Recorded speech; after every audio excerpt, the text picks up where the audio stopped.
Bye bye, tata, good bye. কি অবস্থা দেখো দেখি এই গরমের সময় ছিনাল ঘোষের কি অবস্থা, কিরকম ভাবে লটকে পড়ে গেছে। मतलब वो अलग ही लेवल का बंदा था।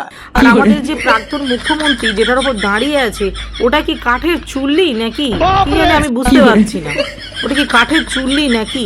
তবে যাই হোক, মানে আমাদের প্রাক্তন মুখ্যমন্ত্রী কুণাল ঘোষকে হাওয়া করছে, মানে কত বড় ভাগ্য, মানে এটা এটা সত্যি কথা, মানে কত বড় ভাগ্য হলে তবে হচ্ছে মানে প্রাক্তন মুখ্যমন্ত্রীর কাছ থেকে এরকম ভালোবাসা পাওয়া যায়।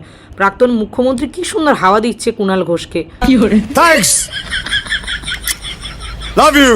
এসব করে কোনো লাভ আছে? তোমরা যা কামিয়েছো, তোমাদের 14 পুরুষ তো বসে বসে খাবে, আবার এসব করছো কিসের জন্য? জনগণের যা পকেট মারার তো পুরো মেরে দিয়েছো, আচ্ছা করে মেরে দিয়েছো, পুরো পিছনটা মেরে দিয়েছো। আর কি চাই তোমাদের?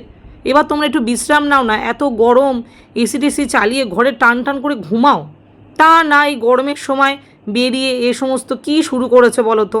আমার ভুল হয়েছে, ক্ষমা করে দেন। যদিও পিসির বিশ্রাম নিতে ইচ্ছা হয় না, আর পিসির শিষ্যরা বিশ্রাম নেবে সেটাও তো ভালো দেখায় না।